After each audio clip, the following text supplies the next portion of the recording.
Kalau misalkan ada orang ngomong, lu jual online aja, itu pasti laku. I don't agree with that. Welcome to Talk Podcast. Let's talk now. Oke, gua ada Rika from Mark Plus. Apa kabar, Rik? Halo, baik kok. Oke, Rika ini adalah bisnis analis di Mark Plus. Buat sebagian besar orang mungkin tahu Mark Plus itu adalah punyanya Bapak Hermawan Kertajaya. Tapi Mark Plus sendiri itu sebenarnya ngapain sih, Rik? Dia tuh ada beberapa service sih yang di-offer sebenarnya. Jadi kalau misalkan di aku sendiri, aku kan di bagian consulting and research. Jadi mainly kita kerjain ada kebutuhan dari klien misalkan terkait riset maupun kayak dia butuh saran-saran terkait bisnisnya dia, nanti itu dibantuin. Nah, tapi kalau misalkan divisi lain juga, itu ada yang namanya di bagian training. Jadi itu mainly kayak bikin workshop, terus ngajarin orang gitu terkait kebutuhannya gitu, terkait topik yang emang pengen dibahas. Nah, tapi ada bagian lain lagi, itu tuh marketeers. Mungkin orang-orang beberapa justru taunya marketeers ya. Jadi itu kayak semacam majalah. Kita biasanya bikin kayak majalah yang isinya tentang seputar marketing maupun kayak bisnis di Indonesia itu ada seperti apa, maupun kayak strategi bisnisnya tergantung dari topik-topik yang diangkat pada bulan-bulan tersebut gitu. Itu semacam kayak media and publikasi sih basically. Kalau majalahnya gue pernah dapat berapa kali tuh. Iya, itu yang terkenal biasanya. Iya. Marketeers. Marketeers bener bacanya. Marketers sih bacanya. Marketeers sih. Ya, marketeers ya. Marketeers. Nah, berarti kalau boleh dibilang, basically bisnis core-nya memang ini ya, menawarkan consulting untuk marketing ya. Betul. Tapi ya kita sebenarnya tergantung juga sih. Ada beberapa orang yang mengenalnya, oh ternyata core-nya itu memang di consulting, atau core-nya di training, atau core-nya mungkin dari yang publikasi media. Tapi sebenarnya bisa dibilang tiga-tiganya itu core sih. Kayak saling mengisi satu sama lain lah anggapannya. Oke, talk about marketing sebenarnya apa sih kesulitan-kesulitan yang orang-orang tuh, kalau misalnya lu ada klien gitu kan, Mark Plus punya klien, pengen, aduh susah nih jualannya, atau mungkin, aduh gue kok udah punya perusahaan tapi kok penjualan gue begini-begini aja. Sebenarnya ya apa gitu yang menjadi banyak kendala dari orang-orang atau calon klien yang datang ke Mark Plus? Kalau misalkan kita ngomong in general ya, ini kayak from my point of view, selama kerja di situ, ya kendalanya itu sebenarnya macam-macam. Tapi basically itu gimana sih cara yang benar buat tingkatin sales mereka. Intinya sih ujung-ujungnya ke situ. Untuk ningkatin bisnisnya mereka biar performanya bisa lebih bagus. Sebenarnya sih intinya tuh ke situ. Cuman untuk caranya sendiri kan beda-beda nih. Karena setiap kondisi perusahaan maupun kayak usaha-usaha itu kan macam-macam nih. Ada yang ternyata tuh trouble-nya di human resource-nya. Ada yang ternyata trouble-nya itu dari marketing communication-nya. Gimana cara dia nyampein ke publik terkait produk mereka maupun layanan mereka. Ada juga yang ternyata problemnya itu di managing duitnya atau inventory. Macam-macam sih sebenarnya. Nah, terus biasanya untuk klien-klien ini sendiri mereka tuh sebenarnya udah aware juga problemnya tuh di mana gitu. Jadi biasanya kalau misalkan mereka datang ke kita, oh mereka udah kasih tahu nih kondisinya kayak gini.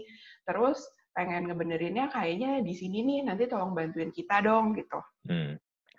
Ya, tapi kan itu yang aware kan. Tapi kan banyak juga yang biasanya tuh datang nggak tahu nih, gue pokoknya punya masalah begini, tapi gue nggak tahu penyebabnya apa. Itu gimana untuk galinya find out begini? Karena kan gini ya, banyak dari yang punya perusahaan atau banyak dari kita kan ketika kita punya problem, kita nggak ngerti problemnya sumbernya di mana, tapi ya betul. mau cerita pun kadang juga ceritanya setengah-setengah gitu loh. Sedangkan kita yang Mhm. sebagai mungkin gini, kalau misalnya posisi gue sebagai konsultan, kalau gue dihadapkan dengan kondisi kayak begitu, gue juga jadi bingung, ini gimana mau bantunya?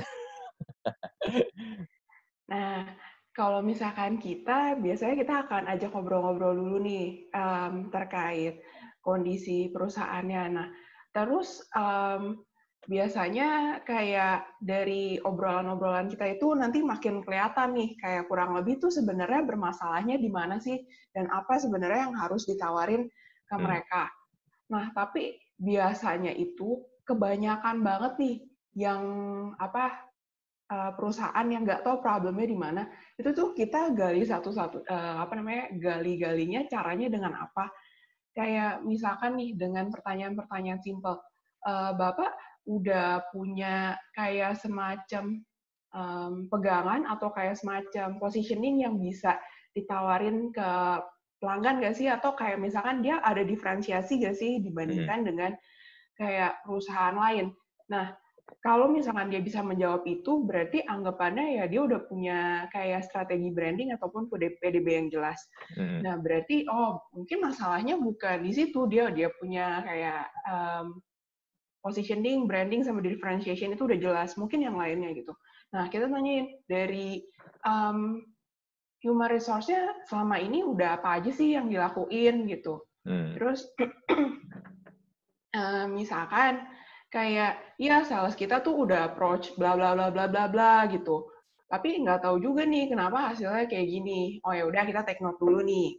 Nah, terus kalau misalkan ternyata dari ngomongin Markom ya, mhm, itu tuh nanti kita biasanya tanyain juga, biasanya jualannya tuh udah lewat mana-mana aja nih.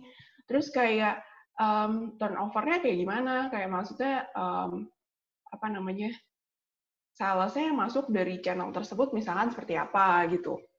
mhm, mhm, mhm, Nah, sebenarnya dengan cara ngobrol-ngobrol ngegali satu-satu dari customer nanti biasanya akan kira-kira tuh kelihatan sih masalahnya itu di mana gitu. Jadi itu sebenarnya tugas dari kita, dari kayak uh, konsultan ya maupun kayak dari salesnya buat ngegali kira-kira ini tuh problemnya di mana ya. Jadi nanti kira-kira tuh kita bisa kasih tahu, oh ya udah Pak, kalau gitu nanti kita coba tawarin ngelakuin strategi ini aja gitu. mhm, mhm. Nah, lu sebagai bisnis analis, apa nih problem yang paling sering banget lu ketemu dari para klien-kliennya ini nih? Hmm, problemnya. Yang paling sering ketemu, sering muncul, dan ya lu bisa bilang ini jadi penyakitnya para inilah, para businessman atau para entrepreneur di Indonesia. Eh, ini balik lagi ya, kita bagi ke dua tipe customer. Kalau Mhm, misalkan perusahaan-perusahaan yang cenderung agak udah tua-tua deh anggapannya kayak mhm, sekitar udah 30-40 tahun. mhm, Nah, terus dia punya sistem kayak masih tradisional anggapannya, itu tuh penyakitnya ya kita ambil contoh deh yang kayak industri-industri misalkan pertambangan atau manufaktur. mhm, Kayak gitu tuh biasanya problemnya mereka sih sebenarnya nggak tahu kayak PDB-nya tuh sebenarnya apa yang jelas gitu. mmm, mhm, Nah, kalau misalkan kayak perusahaan-perusahaan yang udah established, yang gede banget, yang di FMCG, ataupun kayak perusahaan-perusahaan swasta, itu tuh sebenarnya kebanyakan kan apa mereka udah lebih core-nya udah lebih kuat lah ya, bisa dibilang kayak gitu. mhm, Nah, untuk problemnya biasanya apa yang ditemuin itu mereka tuh biasanya lebih cenderung kalau nyari kita lebih ke arah either kayak mereka mau bikin bisnis baru, terus minta kita biar kasih pencerahan lah ya, kurang lebih tuh marketnya seperti apa sih, kalau enggak tuh kayak semacam mereka mau ekspansi, kalau enggak mereka mau keluarin produk baru gitu. mhm, mhm, mhm. Itu 2 hal itu yang paling sering ketemu sekarang ini berarti ya? Iya betul. Mhm, mhm, mhm. Nah, cuman gini, sebenarnya kan setiap setiap company itu kan harusnya punya tim atau divisi marketing sendiri kan. Ya, Betul. harusnya, idealnya mereka tahu dong, oh nih Mhm. marketingnya mau bergerak ke gimana. Yang gue bingung gini, emang kalau sampai sedemikian desperate kah sampai akhirnya harus pakai marketing consultant kayak di lu gitu di Marketplace? Hmm. Kenapa tim marketingnya sampai nggak bisa provide yang ide atau planning yang mau gimana gitu loh? Nah, kalau misalkan dari pandangan aku ya, sebenarnya tuh mereka bisa aja ngerjain sendiri. Mhm, Cuman problemnya itu di yang pertama dari jumlah manpower yang mereka punya terbatas. mhm, Nah, sementara kalau misalkan kita ngerjain consulting itu kan biasanya kita butuh juga tuh dia goes hand to hand sama yang namanya riset. Nah, riset itu kan mhm, mhm, nggak gampang ya, kayak misalkan lu harus pergi ke beberapa kota buat interview sekian banyak, mungkin ratusan, mungkin ribuan orang gitu. Nah, misalkan divisi marketing lu cuman ada 5 orang gitu, apakah 5 orang bisa kayak wawancara, let's say 300 dalam waktu yang terbatas? mhm, Itu kan biasanya problematiknya tuh di situ gitu loh, kayak mereka punya human resource itu terbatas, sementara kalau misalkan untuk mau bikin strategi, kan biasanya itu kayak mereka tuh bikin strategi nggak mungkin kayak setahun sebelum udah bikin kayak dari jauh-jauh hari gitu. Biasanya kan kayak mungkin 4 bulan sebelum closing 2020 itu kan baru bikin kan. Kayak mhm, nggak secepat itu gitu jadinya. mhm, Ini biasanya sih problemnya dari jumlah jumlah orang yang terbatas itu sih.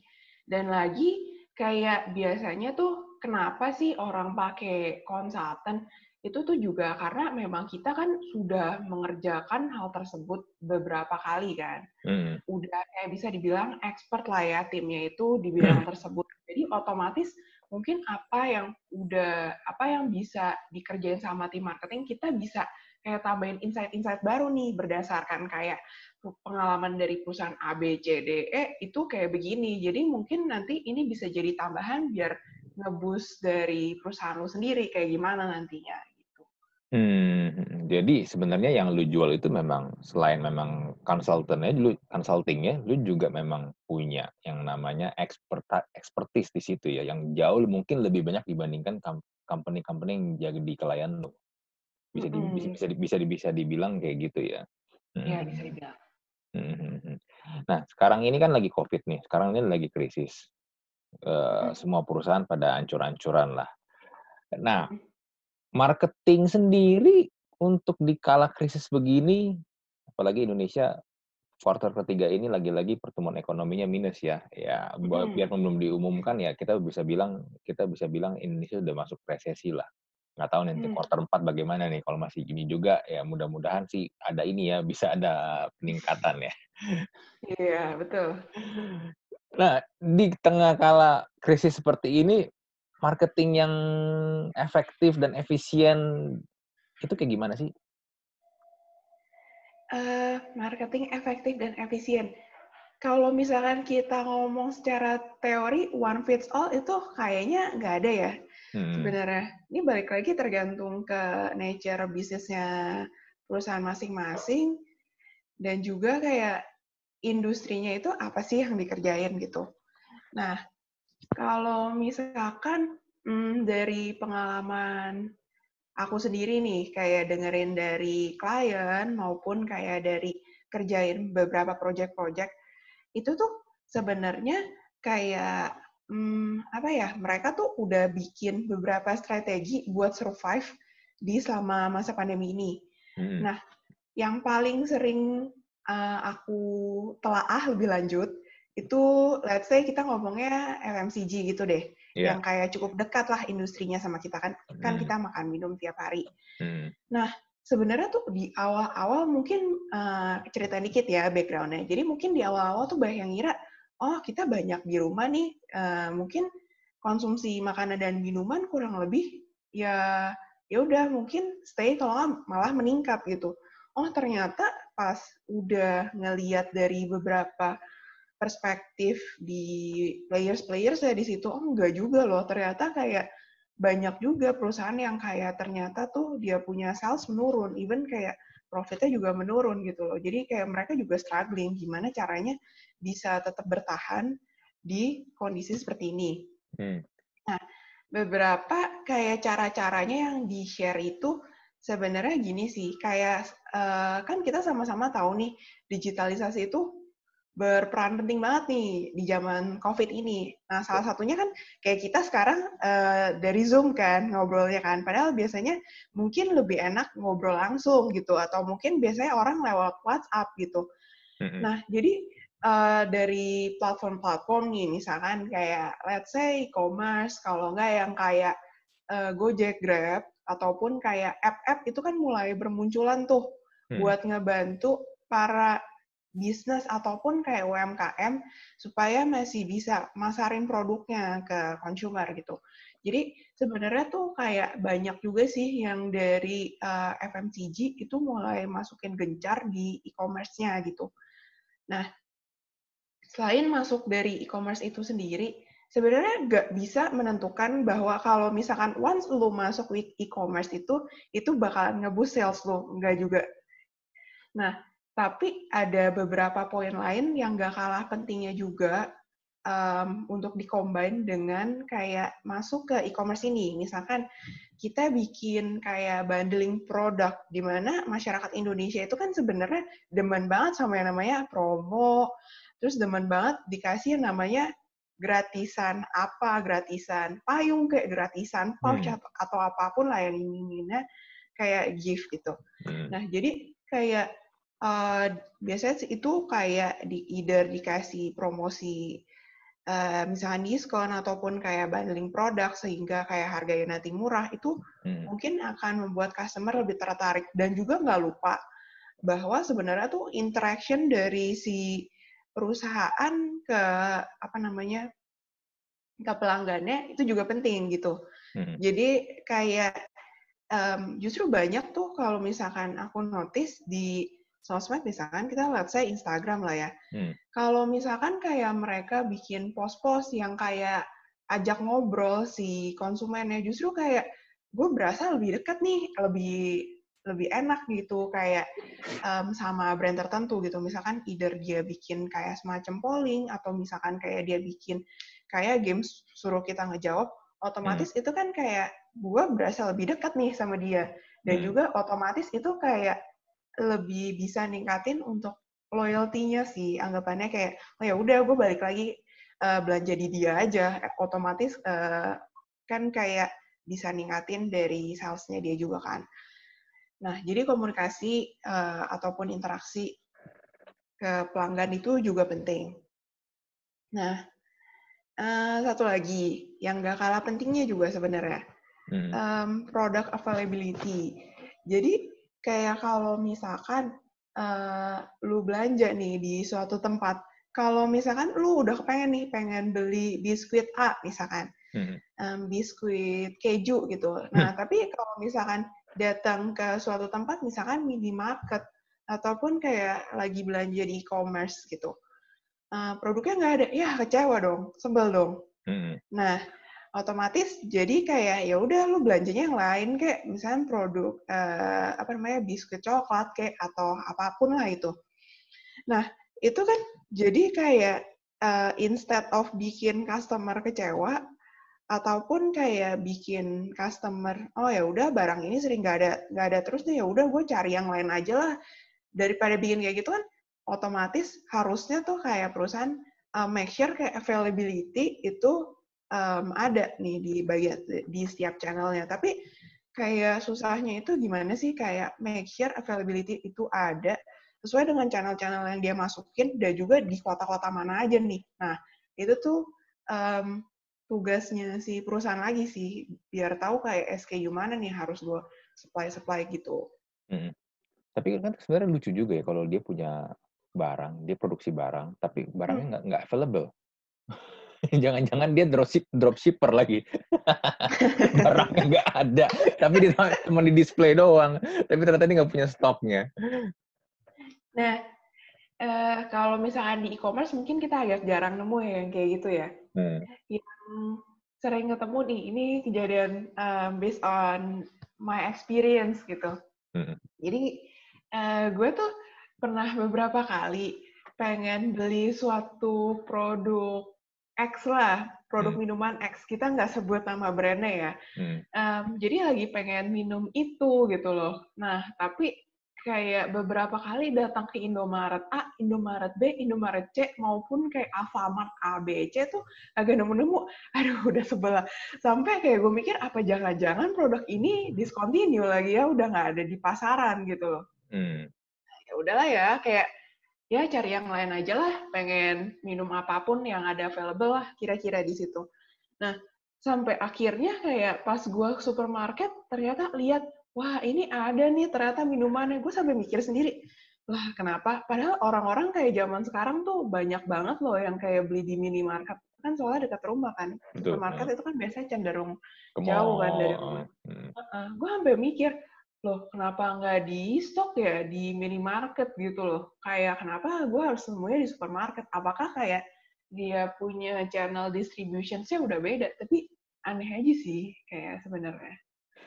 Dan sebenarnya mungkin gue nggak tahu sih itu yang minuman yang dimaksud apa, tapi bisa jadi mungkin sebenarnya minumannya juga bukan barang-barang yang premium-premium amat kan, yang nggak perlu harus hanya di supermarket yang di mall kan. Enggak. Jadi itu apa ya, minuman kesehatan yang rasanya tuh macem-macem sebenarnya. Dulu tuh kayak biasanya sebelum COVID ini gue kayak sering banget sih belanja ke minimarket terus beli produk itu gitu loh. Tapi anehnya setelah kayak COVID ini nggak lama pas pengen lagi nih pengen beli pas nyari tuh udah nggak ada. Nah, bingungnya di situ sih. Ya itu mungkin masalah di supply chain manajemennya mereka kali itu. Itu kenapa tuh? Betul. Nih, Rick, ada yang menarik tadi yang sempat lu bilang. Ternyata gini, gue pun juga beranggapan begitu. Di COVID seperti ini, orang nggak bisa keluar rumah, orang cenderung akan memilih makanan lewat pesan di GoFood atau mungkin di GrabFood atau mungkin di e-commerce lah ya. Dan gue berpikir dengan kondisi seperti ini, harusnya memang penjualan makanan itu yang akan lebih naik di kala seperti ini kan. Karena biar gimana pun orang butuh makan kan. Orang butuh makan, orang butuh minum. Tapi tadi lu sempat bilang, ternyata itu nggak terlalu signifikan ininya. Ada memang yang naik, tapi ada juga yang enggak. Ini jadi sebenarnya apa yang terjadi gini loh. Kalau misalnya kita talk about travel, industri travel ya udahlah itu nggak usah ngomong lah ya. Emang udah susah lah. Salah satu yang paling hancur kan memang industri travel. Tapi kan makanan gitu loh. Harusnya kan idealnya kalau ketika mereka nggak bisa makan di tempat, ya kan sekarang kan lagi nggak bisa makan di tempat kan. Harusnya ini dong penjualan mereka akan bisa lebih cepat naik ketika mereka masuk ke GoFood, GrabFood atau mungkin ya lebih digital lah maksudnya gitu. Kalau misalkan yang tadi diomongin, berarti itu konteksnya lebih ke arah yang kayak semacam restoran dan kafe-kafe ya, berarti ya? Iya, gue nggak tahu nih. Gue ngomong secara food and beverage secara keseluruhan lah. Tadi kan soalnya lu bilang kan ada ternyata yang nggak mengalami kenaikan secara signifikan. Gitu. Oke. Nah, sebenarnya mesti dibedain sedikit sih antara kayak perusahaan FMCG yang gede-gede kayak contohnya yang kayak Mayora lah ataupun kayak Indofood dengan kayak yang semacam restoran dan juga kafe. Nah, kita sebutnya kalau misalkan di perusahaan-perusahaan yang tadi kayak semacam Mayora, itu kita bisa sebut kayak ya let's say perusahaan FMCG lah. Sementara kalau misalkan yang kayak restoran and cafe, itu bisa sebut misalkan kita sebutannya Horeca gitu ya. Nah, kalau misalkan yang tadi aku ceritain, itu tuh di perusahaan FMCG sendiri. Nah, tapi kalau misalkan yang kayak semacam Horeca, itu kan biasanya yang akan justru lebih sering menggunakan jasa dari GrabFood dan juga GoFood sendiri. Nah kan makanannya siap saji gitu lah ya, kita bisa bilang seperti itu. Tinggal dianterin ke customer-customer gitu anggapannya. Nah kalau misalkan dari Horeca sendiri nih, sebenarnya dari gue juga nih, dari pengalaman gue juga, itu tuh kayak emang jadi lebih sering jajan gitu, lebih sering belanja makanan dari Grab, even kayak malam-malam, aduh lapar nih, atau aduh mau lembur nih gitu. Jadi malah pesan gitu dari Grab. Nah, otomatis kayak mungkin pikiran orang-orang ini tuh justru kayak pendapatan dari restoran and cafe itu mungkin ya masih stable lah ya, anggapannya cuma kita beda channel doang, atau mungkin bisa bisa aja naik gitu. Nah, tapi kalau misalkan dari yang kayak gue pantau maupun kayak dari ngobrol-ngobrol sama, kan ada beberapa temen nih yang punya restoran dan cafe. Sebenarnya tuh kayak dengan cara delivery seperti itu, sebenarnya lebih cenderung menurunin dari omsetnya mereka sih sebenarnya. Kenapa Nah, turun? kenapa bisa turun? Nah, kan seperti ini nih, kayak mungkin ada beberapa orang, beberapa kayak tempat yang masih stable ataupun naik gitu. Tapi beberapa tempat itu malah jadi turun. Sebenarnya mungkin Koko sendiri atau mungkin kayak teman-teman lain itu bisa relate. Kalau misalkan gue jalan-jalan di mall nih anggapannya, gue ngelihat A, gue ngelihat stand A, atau misalkan gue ngelihat cafe A gitu. Mungkin gue kayak jadi lapar mata. Gue ngelihat, terus jadi kepengen beli langsung. Jadi kayak ada impulsive buying di situ kan. Iya. Nah, sementara kalau misalkan kita di masa COVID ini, itu tuh ada dua constraint-nya. Yang pertama, kayak kita mikir, oh pendapatan kita berkurang nih, jadi kita harus kayak ngontrol-ngontrol nih, kayak spending kita. Yang awalnya misalkan gua kayak ada threshold di 4 juta buat kayak beli makanan dan minuman, dan gue belanja apa segala macam, sekarang mungkin turun jadi 2 juta karena pendapatan gue cenderung berkurang gitu. Nah, itu constraint satu. Nah, tapi constraint dua, ketika kalau misalkan yang awalnya gue datang, gue ngeliat, gue impulsif pengen buying. Nah, sementara sekarang kalau misalkan brand itu nggak muncul di sosmed gue, kan kayak anak-anak muda sekarang sering lihat sosmed lah ya, kan brand itu nggak muncul di sosmed gue, oh gue jadi nggak inget dong kayak brand itu.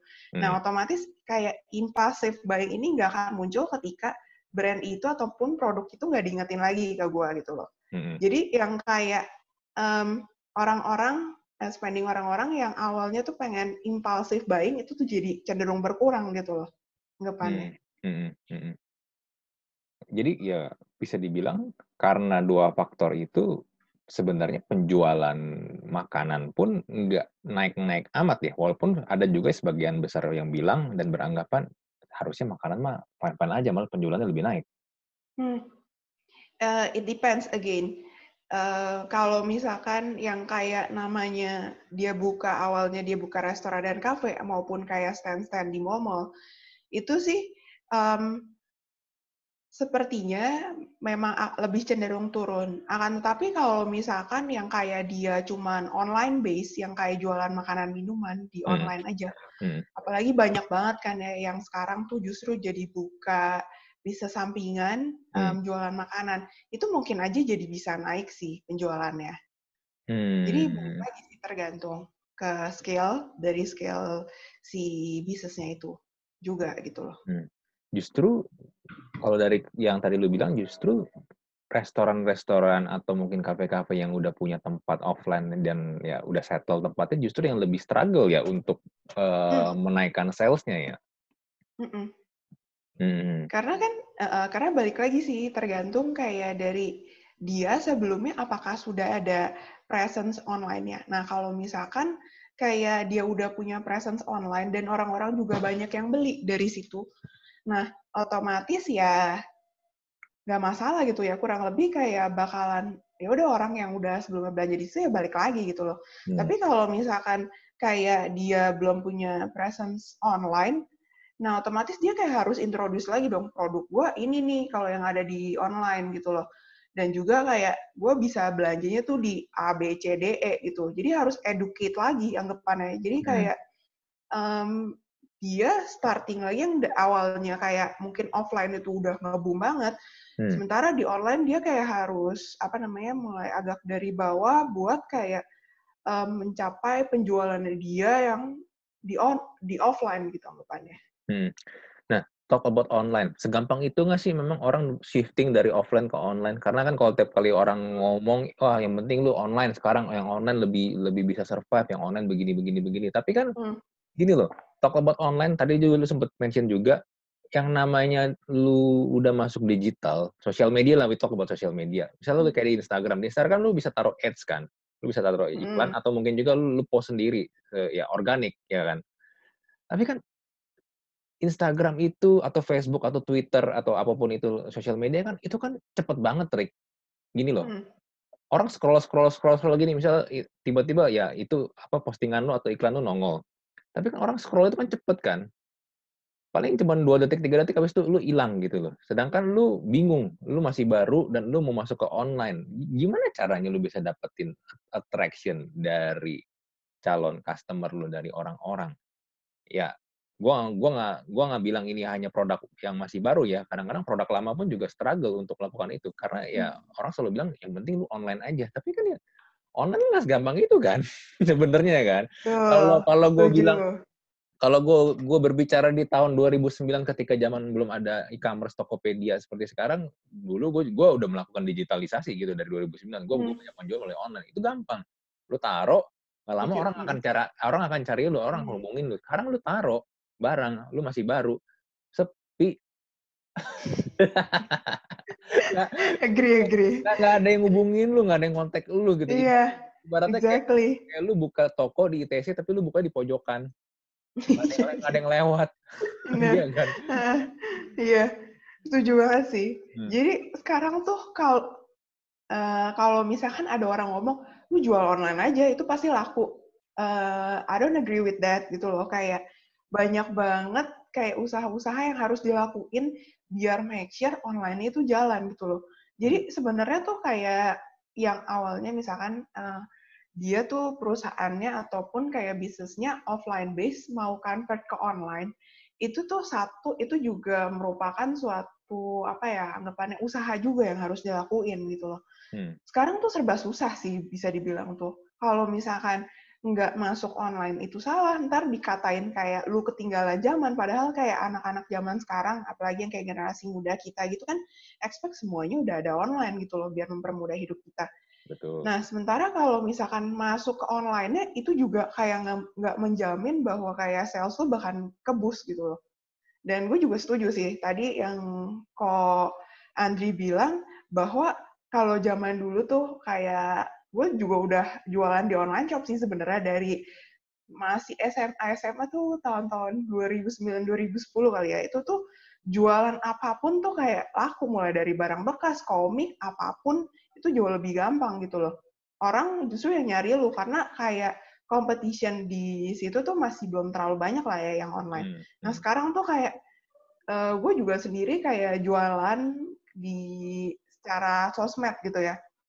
Nah, sekarang tuh jadi susah banget, emang betul. Kayak selain kayak kita jualan ke temen, kalau misalkan mau narik strangers buat kayak beli barang kita, itu tuh beneran susah banget. Setuju, itu betul. Hmm. Nah, gimana sih caranya biar kayak orang-orang itu bisa tertarik dan juga beli barangnya sama kita? Itu tuh sebenarnya ada beberapa cara nih. Nah, mungkin aku jelasin dulu dari step orang dari awalnya discover sampai kayak dia bisa belinya dan mungkin rekomend kembali itu seperti apa. Kalau misalkan kita ngomong back to basic lah, Hmm. yang namanya purchase journey orang in general itu kalau yang gue diajarin dan yang gue tahu itu ada namanya 5A. Jadi yang A pertama itu aware. Jadi lu discover suatu brand atau suatu produk lah anggapannya. Terus ada namanya attract. Jadi tertarik gak sih sama suatu brand kalau nggak terhadap suatu produk.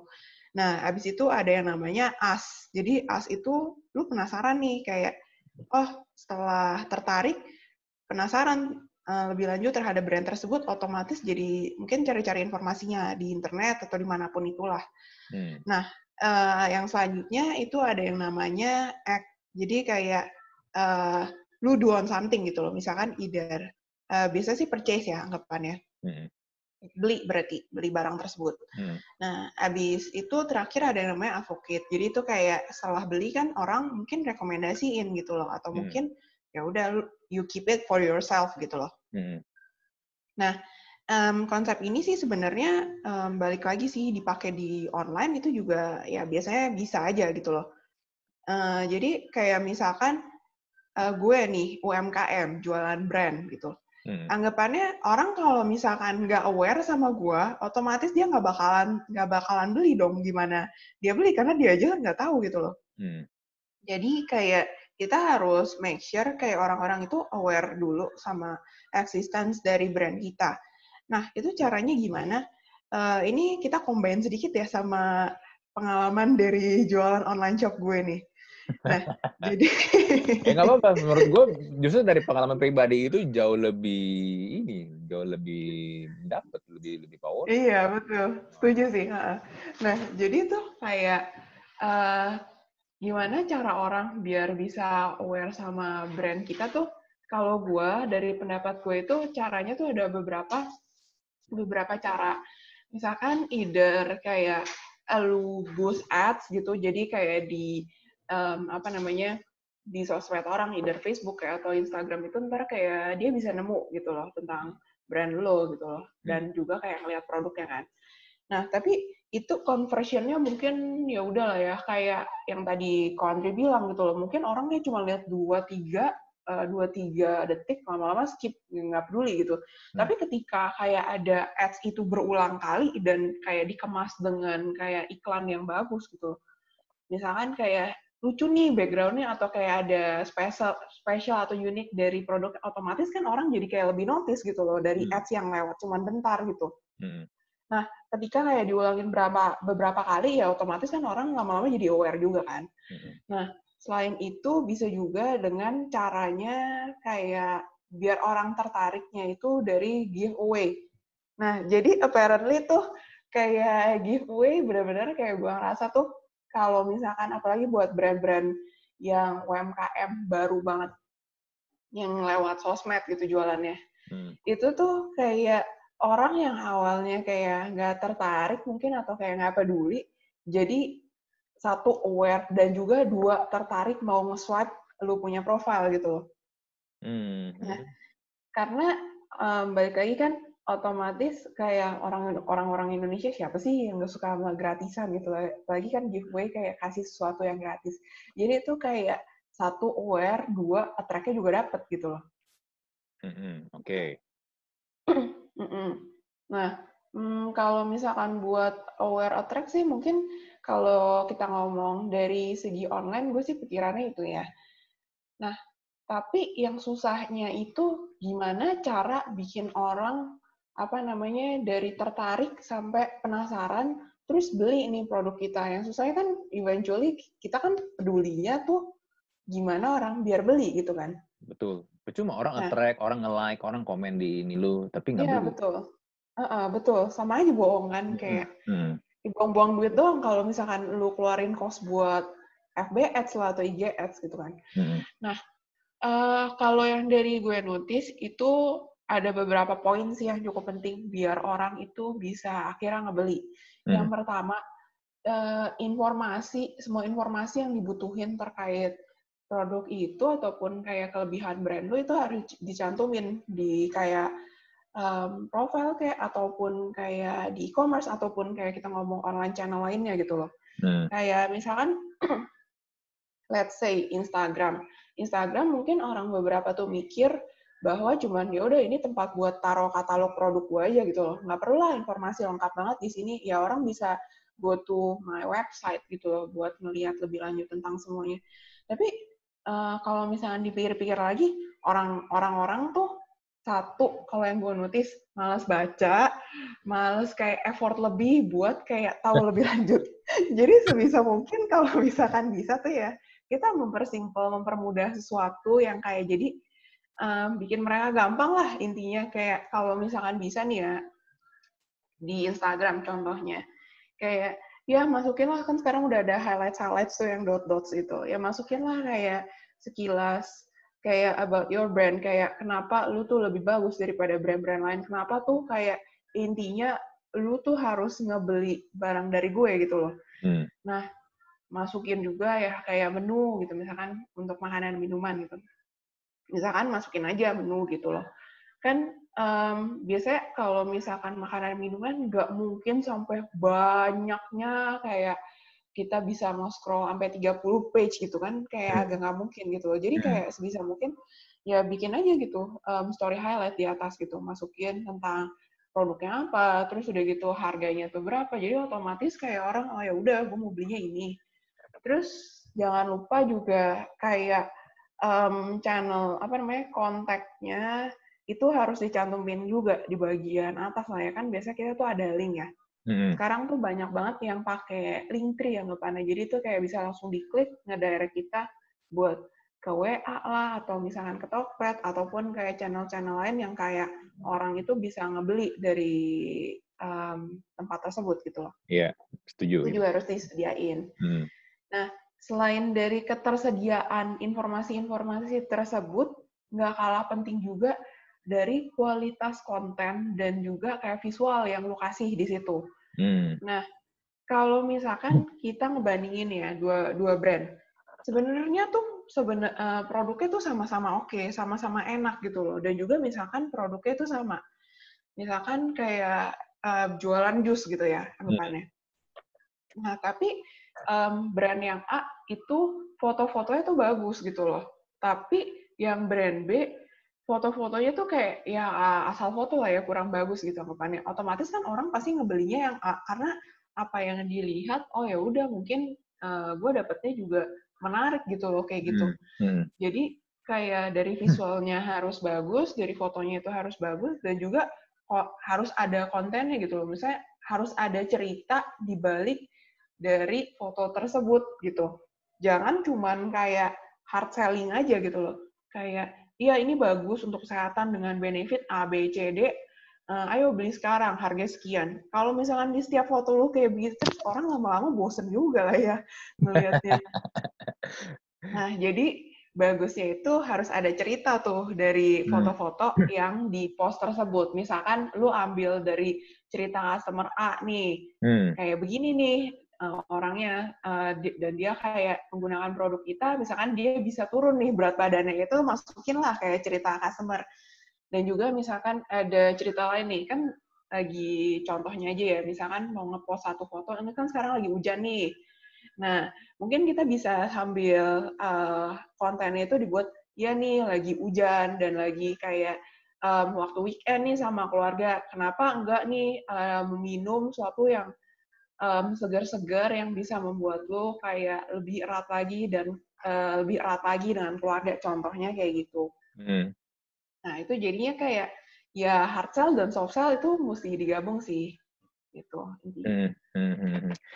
Ini kan boleh dibilang yang tadi lu sebutin, ya ini kan ide dari lu juga, dari pengalaman lu juga. Itu kan sebenarnya kalau kita lihat, sebenarnya nggak susah amat, tapi ya kalau gua ngomong PR-nya lumayan banyak secara quantity kan. Betul. Nah, secara quantity PR-nya lumayan banyak. Lu to-do list itu lumayan yang mesti lu kerjain. Tapi Rick, gue yakin di luar sana yang nonton atau yang dengerin podcast ini mungkin udah ada yang tahu untuk melakukan itu, tapi tetap aja nggak dijalanin. Problemnya kalau yang gue lihat kadang orang suka males buat ngerjainnya doang. Lu berasa nggak sih semakin hidup kita semakin digital, orang tuh semakin males, semakin parah. Contoh gini deh, lu nge-WA atau lu nge-posting itu sebenarnya kan hanya pakai jari lu doang kan? Di handphone kan? Itu aja sekarang orang malas loh. Padahal nggak disuruh untuk lu keluar rumah, lu jalan, lu mesti jalan berapa kilo untuk keluar gitu kan. Yang lu nggak perlu effort kemana-mana. Tapi orang kan makin malas di sini. Yang jadi pertanyaan gue adalah, dengan segala macam itu yang lu kasih, yang sebenarnya menurut gue gampang, tapi kan tetap aja kan, orang ada aja yang nggak jalan gitu. Dan akhirnya ujung-ujungnya ngeluh juga kan. Dan marketingnya juga kalau misalnya dia punya usaha, ya udah. Gue suka sebel gini. Ada banyak orang suka melakukan hal kayak gini. Lu nge-post something, ada orang yang komen. Dia komen tapi ini promote dagangannya dia. Iya kan? Saking dia udah malesnya buat mungkin yang gue bilang dia udah males nih untuk ya do something untuk ini produknya dia atau brandnya dia lah. Ujung-ujungnya Hmm. dia ngotorin lapak orang. Gue tuh sebel banget sama orang yang bener kayak gitu. Ibaratnya tuh kayak lu punya toko ya, lu buka toko nih, lu buka toko, terus tiba-tiba out of nowhere ada orang datang ke toko lu, dia gelar dagangan di toko lu. Iya, iya. Ya kan? Sering banget tuh. Sering kan kayak gitu kan? Iya kan kayak kayak begitu gitu loh. Iya, benar. Hmm. Nah, eh ini mungkin make sure aja ya. Berarti pertanyaan itu terkait orang sekarang tuh kayak pelanggan makin males gitu. Jadi kalau misalkan lu ngelakuin itu juga kayak sama aja percuma gitu ya, eventually. Iya kan sebenarnya kan percuma kan, orang juga jadinya mungkin satu terganggu juga sama postingan lu komen kagak Hmm. jelas dan ya gimana orang mau beli juga jadinya barang lu kan. Mm-mm. Iya iya iya nggak sih? Gue sih jujur Nah, males banget liat kayak begituan. nah, kalau ini kita nggak ngomongin sama yang penjual motorin lapak orang ya. Hmm. Nah, kita ngomongin dari segi misalkan penjual udah ngelakuin yang tadi hal-hal gue sebutin, tapi dagangannya tuh nggak laku-laku. Iya. Nah, Mhm. kalau misalkan ngomongin kayak hal tadi, sebenarnya gue lumayan percaya sih. Eventually itu tuh semuanya balik lagi terkait ke dari 4P gitu loh. Kayak kalau misalkan lu strategi marketingnya tuh udah ngelakuin apa segala macem gitu loh, udah berbagai segala macem, tapi nggak ada yang beli gitu loh, ataupun misalkan yang belinya itu nggak balik lagi. Nah, itu mungkin balik lagi sih dari problemnya, mungkin pas lu ngelakuin marketing strateginya itu, audiensnya nggak tepat. Mungkin juga kayak lu nyasar ke segmen yang salah. Misalkan gue jualan kayak susu sehat gitu, tapi gue marketinginnya itu ke apa namanya, orang-orang, misalkan ke cowok, tapi kayak cowoknya tuh yang kayak cenderung umurnya di atas 40 ke atas gitu loh. Kayak ya belum tentu orang-orang yang masuk apa namanya, yang 40 ke atas itu belum tentu mereka punya Instagram, satu. Ataupun mereka belum tentu pakai sosmed gitu. Dua, apakah kayak susu-susu sehat itu banyak dikonsumsi sama cowok-cowok? Kan enggak juga gitu loh. Justru banyak juga cewek yang ya maksudnya intinya cewek cowok bisa, yang penting kayak hidup mereka sehat gitu. Jadi kayak balik lagi ke target audiensnya, apakah udah bener gitu loh. Jadi kita Hmm. harus exercise dari situ juga gitu. Mungkin aja kayak harga yang lu jual itu mahal, tapi lu ternyata tuh nyasarinnya ke orang-orang yang spending power tuh sedikit. Contohnya kayak seperti anak-anak kuliahan, kan mereka juga terbatas tuh ya duitnya. Misalkan duit jajan paling berapa sih? Nggak mungkin di atas 4 juta lebih juga kan. Jadi mereka otomatis lebih screening terhadap kayak yang mereka beli, dan cenderung belinya kan pasti yang murah-murah gitu. Jadi Hmm. target audiens itu penting juga sih, kayak apakah lu udah nyasar target segmen yang tepat gitu. Terus kayak apa ya, balik lagi dari yang tadi lu udah ngelakuin itu semua dengan bagus. Banyak justru kalau yang gue notice, orang-orang tuh melakukan hal-hal yang tadi gue sebutin, itu tuh dalam jangka waktu yang bentar doang. Kayak, gue udah ngelakuin nih sebulan, kok nggak ada yang beli-beli? Nah, masalahnya itu tuh harus dilakukan, harus di-maintain dalam waktu yang cukup panjang. Ketika lu udah ngelakuin semua itu, lu udah kayak genjor-genjoran lah ya, 1 tahun tapi nggak ada yang beli, itu kayaknya tuh possibility-nya rendah gitu bisa dibilang. Hmm. Kebanyakan orang-orang tuh yang mengeluh demikian, kayak lu udah ngelakuin hal yang tadi tapi nggak ada yang beli, itu tuh paling kayak mungkin kebanyakan orang baru 1-2 bulan jualan kayak gitu, terus udah ngeluh gitu loh. Sebenarnya kayak kita tuh perlu buat ngelakuin dalam jangka panjang sih. Kayak eventually itu ada phase di mana yang namanya perkenalan doang. Orang kayak cuman pengen tahu, tapi belinya tuh justru nanti. Jadi Hmm. kayak banyak orang baru di introducing phase, itu tuh kayak mereka udah capek, mereka udah nyerah. Padahal introducing phase ini lu harus lewatin untuk lu mencapai kayak maintaining phase gitu loh.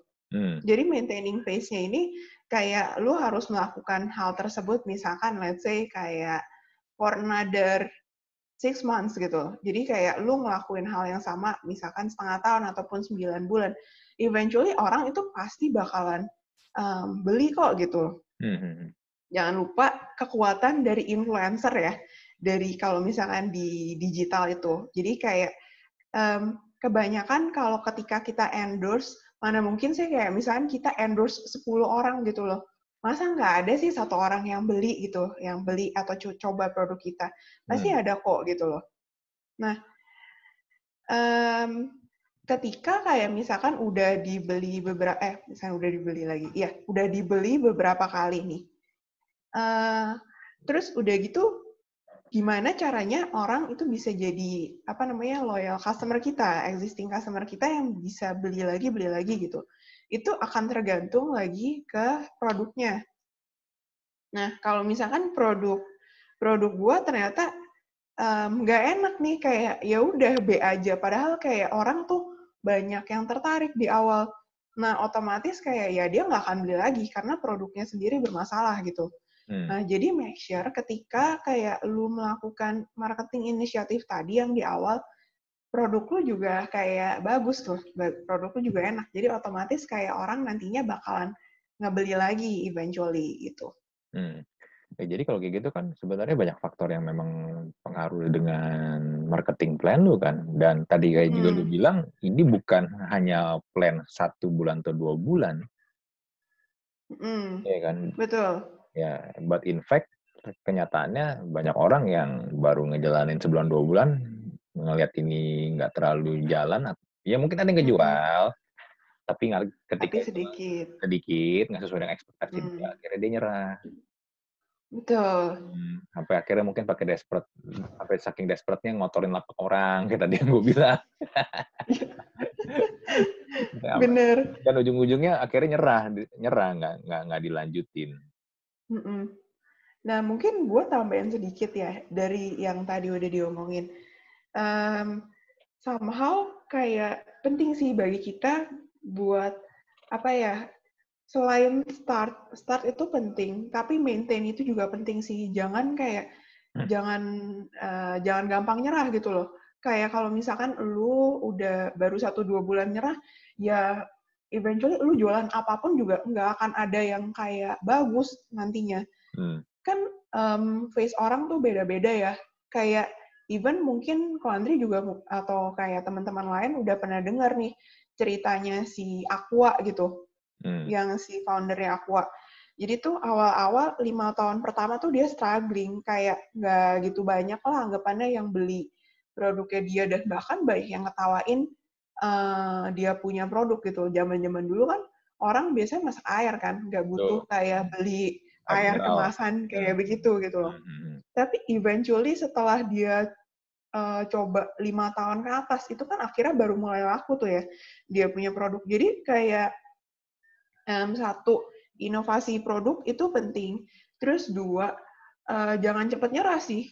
Karena kayak kita nggak tahu, ternyata lo take off-nya itu mungkin ada yang nge-hits atau nge-viral 3 bulan. Ada juga yang nge-viral 1 tahun, ada yang 2 tahun, 3 tahun.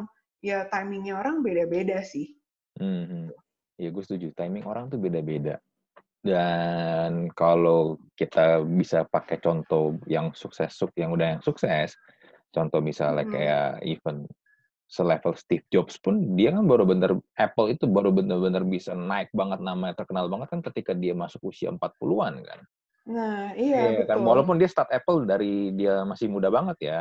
Dan kalau mau juga contoh kayak Elon Musk juga baru terkenal banget sekarang dengan Tesla dan SpaceX itu kan juga baru sekarang kan. Walaupun dia juga udah sempat bikin PayPal lah segala macam. Cuma kan dia baru punya nama yang gede banget sekarang ini.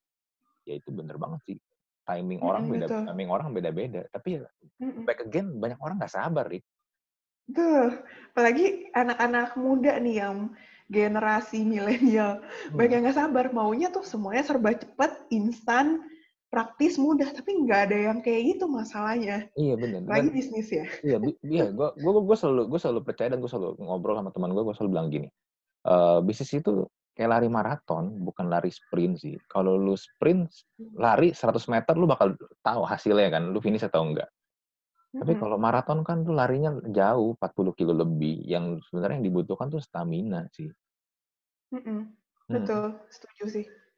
iya, dan akhirnya banyak orang akhirnya nyerah di tengah jalan, walaupun sebenarnya bisa jadi, lu pernah lihat gak sih, kalau dulu tuh gue sering lihat tuh ada gambar ilustrasi, ada 2 orang gali tanah, Mhm. yang satu yang satu dia berhenti menggali, tepat ketika di depan itu sebentar dikit lagi kalau digali itu diamond-nya dapet tuh.